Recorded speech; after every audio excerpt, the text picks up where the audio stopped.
Nous prêchons, bien-aimés en Jésus-Christ. Nous prêchons les messages de notre Dieu. Nous prêchons les thèmes qui est intitulé Jéhovah dans l'Ancien Testament. C'est lui Jésus dans les Nouveaux Testaments. Je t'ai dit ceci, bien-aimé. À travers la promesse de notre Dieu, à travers les promesses de notre Dieu, Dieu a promis une fois encore. Ésaïe 9, verset 5. Ésaïe 9, verset 5. Chapitre 9, verset 5. Car un enfant nous est né. Un fils nous est donné. Et la domination reposera sur son épaule. On l'appellera admirable, conseiller, Dieu puissant, Père éternel, Prince de la paix.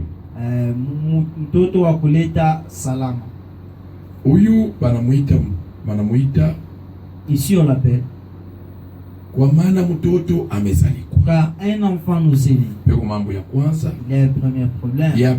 Deuxièmement, il devient fils. Il était enfant, il est né. Il a grandi, il est devenu fils. Il est devenu héritier. Il nous est donné. Et puis cet enfant, ce fils-là, et sa domination reposera sur son épaule. Et cet enfant, il sera appelé admirable. Il est appelé encore conseiller. Dieu tout-puissant. Père éternel. Un prince de la paix. Il est enfant. Il est Dieu tout-puissant. Il est Père éternel. Et puis il est le prince de paix. Est-ce que vous ne comprenez pas quelle est sa nature? Eh bien aimé en Jésus. La Bible appartient à Jésus. Toute la Bible appartient à Jésus. Il n'y a aucune personne qui est citée dans la Bible. Il est le fils. Il est l'enfant. Il est devenu admirable. Le même enfant est devenu conseiller. Lui-même, il s'est transformé, il est devenu Dieu tout-puissant. Et puis il devient encore Père éternel. Alléluia. Nous n'avons qu'un seul Père éternel. Mais cet enfant, il est le Père éternel. Il est un prince de paix. Oh, vous devez comprendre. Voilà pourquoi nous disons Jésus-Christ est Dieu. C'est lui le créateur. Et si on ajoute encore, vous allez suivre sa création. Écoutez tel qu'il a dit en Jean. Jean chapitre 1. Jean chapitre 1.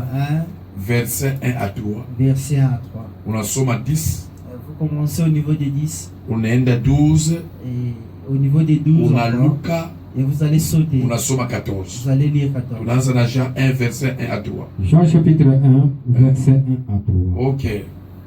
Au commencement était la parole. Et la parole était avec Dieu. Okay. Et la parole était Dieu. Elle était au commencement avec Dieu. Toutes choses ont été faites par lui. Et rien de ce qui a été fait n'a été fait sans elle. En effet, il chante parler. Lucas verset 10. Verset 10. Elle était dans le monde. Et le monde a été fait par elle. Okay. Et le monde ne l'a point connu. Okay. Verset 11. Verset 11. Elle est venue chez les siens, et les siens ne l'ont point reçu. Mais à tous ceux qui l'ont reçu, à ceux qui croient à son nom, elle a donné le pouvoir de devenir enfants de Dieu, lesquels sont nés. Ok, verset 14. Verset 14. Et la parole a été faite chair, et elle a habité parmi nous. Okay. Plein de grâce et de vérité. Et nous avons contemplé sa gloire. Une gloire comme la gloire du Fils unique venu du Père. Okay. Écoutez ces paroles de ces versets. Là, au commencement, avant de créer toutes choses, il n'y avait que la parole.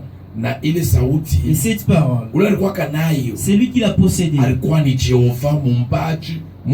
C'était Jéhovah le Créateur, le Dieu éternel. C'est lui qui possédait la parole.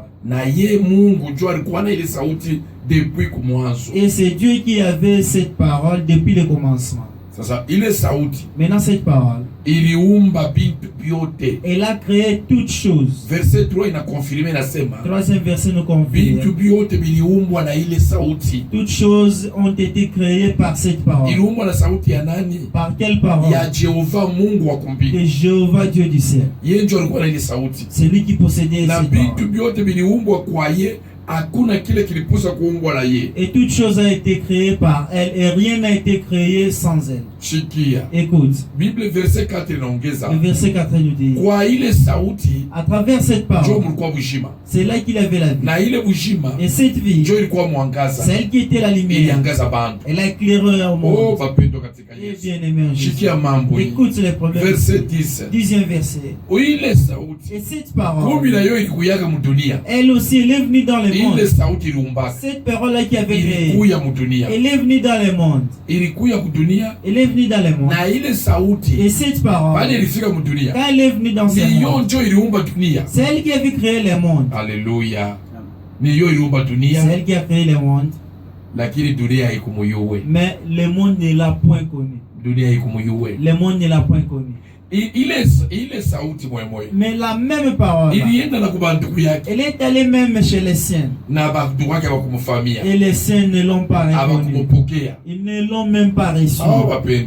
Mais quoi où les autres alipokea ile sauti. Maintenant à tous ceux-là qui ont reçu cette parole. Kwa ule ataamini ile sauti ilianza kuumba vitu vyote. À ceux-là qui ont cru en cette parole qui a créé toutes choses. Alipokea uwezo na yeye anakuya mtoto wa Mungu. Il a reçu le pouvoir de devenir enfant. Ça veut dire le sauti ni baba. C'est-à-dire cette parole c'est le Père. Ule alipokea déjà anakuwa mwana wa Mungu. Celui qui l'a reçu il est devenu enfant de Dieu. Na vile alizaliwa. Et de la même manière la même parole. Ilifanya mwili, ilibeba mwili. Elle s'est faite chair. Ilikuwa sauti. Elle était la parole. Ilijigeuza. Elle s'est transformée. Inakuwa mwili. Elle a pris le corps. Na ile mwili. Et la chair de la kuishi kui dunia. Elle est venue vivre dans ce monde. Ilikuwa na utele ya neema. Elle avait plein, elle était pleine de grâce. Utele ya ukweli. Elle était pleine de vérité. Na tuliangalia. Et nous l'avons contemplé. Na kuona utukufu yayo. Et nous avons vu sa gloire. Na kuona utukufu yayo. Et sa gloire. Sa utukufu ya mwana wa upekee wa Mungu. Ressemblait à la gloire du Fils unique de Dieu.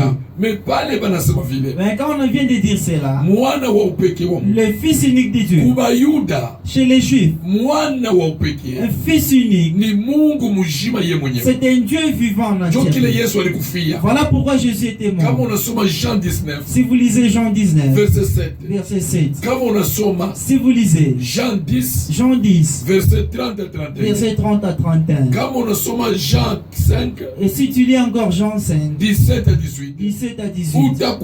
Vous allez vous retrouver que la mort de Jésus, c'est parce qu'il avait violé les sabbats. mambo ingine alikufia ya munene. Et non, une autre chose encore. Alianza kuita Mungu baba yake. Parce qu'il appelait Dieu son père. Kwa Yuda, chez les Juifs, kama mtu anaita Mungu baba yake, si quelqu'un appelait Dieu comme son père, ni kusema anajifanya kuwa Mungu pamoja na Mungu. C'est-à-dire il s'est fait Dieu. Oh bapendwa katika Yesu. Oui, bien aimé en Jésus. Shikia bapendwa. Écoute maintenant. Colossiens 1 verset 13 à 19. Colossiens 1 verset 13 à 19. Inaongeza inasema. Nous ajoute encore. Huyu aliumba hii dunia. Celui qui a créé la terre. Ana mtu mwingine. Il n'est plus n'importe qui. Jina yake ni Yesu Kristo. Son nom c'est Jésus-Christ. Mwagano la kale. Dans l'Ancien Testament. Alikuwa baba. Il était père. Jehova.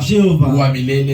Elohim. Nani ule. Majina yote ile alikuwa nayo. Tous les noms qu'il possédait. Kufika kwa agano jipya. Arrivé au Nouveau Testament. Jina ilitoka kumbingu. Il avait un nom qui venait du ciel. Anatambulisha nayo malaika. Il a précédé ça avec un nom. Malaika. Il a dit à l'ange. Wende ukaseme. Va dire. Jina yake. Son nom c'est. Itaitwa Yesu Kristo. Jésus-Christ. Itaitwa Yesu. Il sera appelé Jésus. Oh bapendwa. Eh bien. Colossiens 1.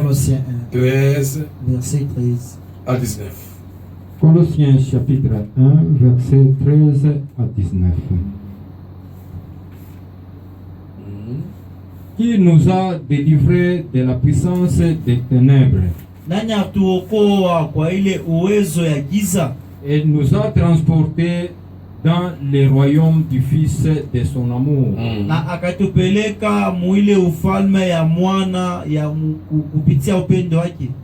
En qui nous avons la rédemption, la rémission des péchés.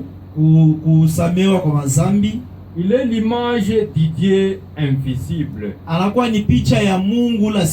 Alléluia. Les premières nées de toute la création. Okay. Car en lui ont été créées toutes choses. Okay. Qui sont dans les cieux et sur la terre. Les visibles et les invisibles. Trône, dignité, domination, autorité. Tout a été créé par lui et pour lui. Okay. Il est avant toutes choses. Alléluia. Et toutes choses subsistent en lui. Okay. Il est la tête du corps de l'Église. Okay. Il est le commencement, le premier-né d'entre les morts, afin d'être en tous les premiers. Alléluia. Car Dieu a voulu que toute plénitude habita en lui. Okay.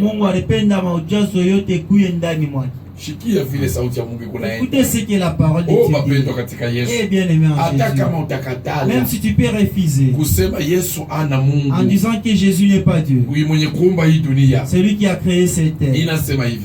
Il dit ceci. Eko mfano ya Mungu washokuonekana. Il est l'image du Dieu invisible. Eko wa kwanza ava baanze kuumba vitu vyote kudunia. Il est le premier avant toute création. Kwa maana car ni kwa yeye vitu vyote viliumbwa. C'est par lui que toute chose a été créée. Bile biko kumbingu. Et tous ceux qui sont au ciel na bile biko pa dunia. Et sur la terre. Bile biko naonekana. Les visibles na bile bionekana. Ainsi que les invisibles. Utawala, la domination, mamlaka, les pouvoirs, uwezo, les autorités, madaraka, les pouvoirs. Biote biliumbwa. C'est lui qui a créé toutes ces choses. Et elles ont été créées par lui. Tout a été créé par lui. Par lui qui. C'est lui Jésus-Christ. C'est lui qui a créé toutes choses. Il les a créées pour lui. Il est le premier de toutes les créations. Et il vit dans toutes les choses. Il s'est dit au 18e verset. Il est encore le corps de la tête du corps de Christ. Il est le premier. Et il est encore le premier d'entre les morts. C'est-à-dire c'est lui le premier homme à ressusciter parmi les morts. Et bien aimé, si nous lisons encore Colossiens chapitre 2 verset 9. Mustari ya 10. Kwa maana car ni ndani yake munaishi C'est en lui que nous trouvons toute la plénitude de Dieu. Colossiens chapitre 2, verset 9. Car en lui habite corporellement toute la plénitude de la divinité. C'est en lui Jésus. À travers l'état charnel. C'est dans ce corps-là de Jésus. C'est qu'il a que demeurer toute la plénitude de Dieu. C'est-à-dire Jésus-Christ. Le Dieu céleste, le Jéhovah. Il siégeait dans le corps de Jésus-Christ. Eh bien aimé. Nous avons trouvé une écriture. Écoute cette écriture. Première Pierre. Chapitre 1. Verset 10 à 11. Première Pierre. Ok. Chapitre. Première Pierre chapitre 1 verset 10 à 11. Chapitre 1 verset 10 à 11. Ok. Les prophètes qui ont prophétisé touchant la grâce qui vous était réservée ont fait de ces salis l'objet de leur recherche. Alléluia. Et de leur investigation. Voulant sonder l'époque et les circonstances marquées par l'Esprit de Christ qui était en eux et qui attestait d'avance les souffrances de Christ et la gloire dont il serait suivi. Écoute. Prophète Quel prophète? Abraham. Jacob. Esaïe. Jérémie. Ézéchiel. Prophète tous ces prophètes, Amos, Michée, Malaki, Zacharie. Tous ces prophètes, ils voyaient ces choses à la divinité de Dieu, de Jésus. Et tout le monde prophétisait selon la grâce qui viendra d'en haut.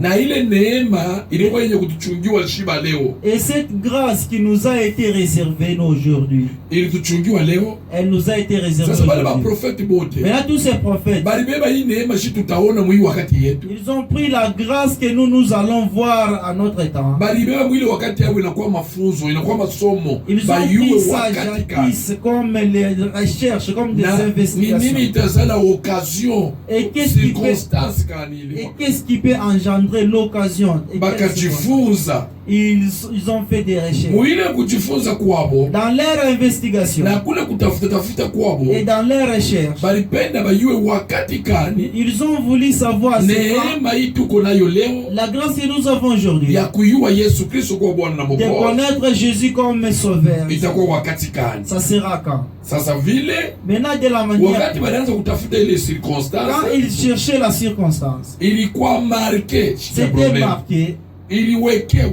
C'était marqué. Na roho wa Yesu Kristo alikuwa ndani ya Jeremie, alikuwa ndani ya Abraham, alikuwa ndani ya Jacob. C'était marqué par l'esprit qui était en Jacob, Abraham ainsi qu'à Isaac. Kumbi ule roho. Alors cet esprit Abraham avait conduit Abraham d'Iran Pandaram va ce n'était plus quelqu'un d'autre. C'était l'esprit de Jésus qui le conduisait. Quand Jésus n'était pas encore l'esprit qui avait saisi Isaac, kubariki Abraham, kubariki Esau na Jacob, quand il bénissait Esau et Jacob, ce n'était plus quelqu'un d'autre. C'était l'Esprit Saint de Jésus-Christ. Et c'est Jésus.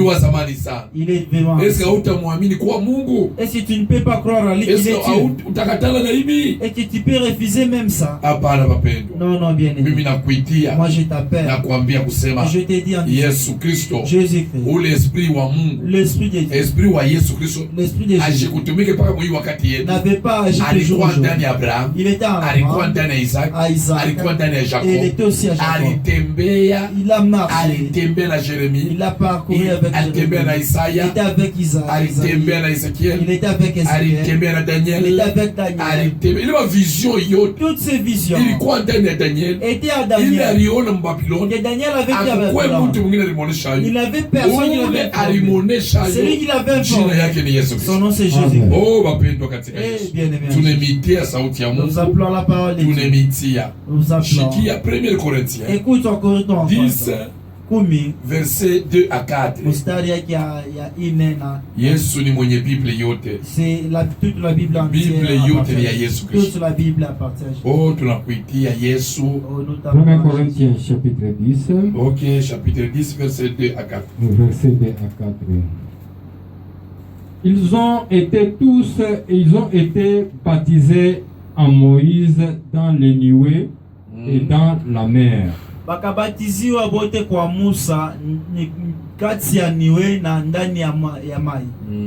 Ils ont tous mangé les mêmes aliments spirituels. Chakula chote ya kiroho. Et ils ont tous bu les mêmes breuvages spirituels. Car ils buvaient à un rocher spirituel qui les suivait. Et ce rocher était Christ.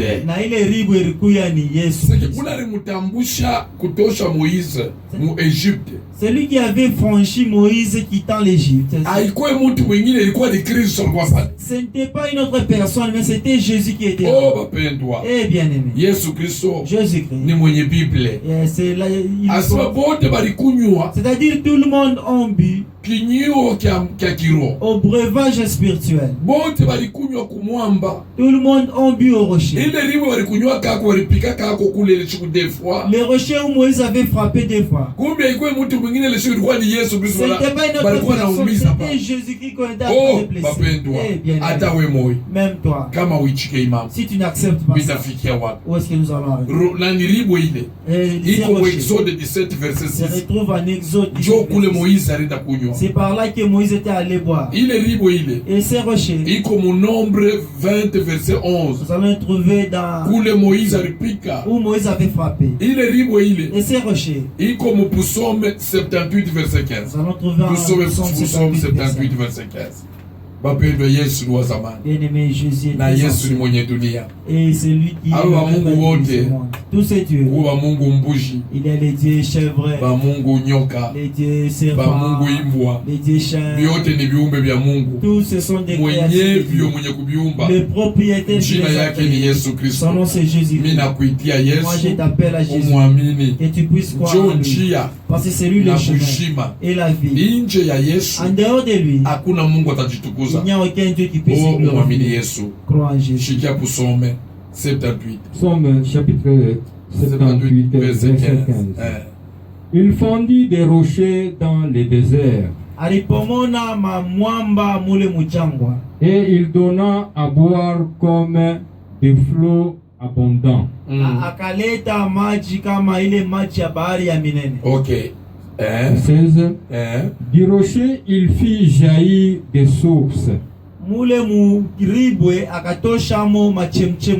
Et coulait des eaux comme des fleuves. C'est-à-dire les rochers qui avaient jailli, c'était Jésus qui conduisait Israël. Il n'est plus d'aujourd'hui. Il a fait des merveilles. Il était avec Israël. Nous avons vu que c'était Jésus. Mais l'esprit qui était en Moïse, ce n'était pas un autre esprit, mais c'était l'esprit de Christ. C'est lui qui les conduisait. Apocalypse 1.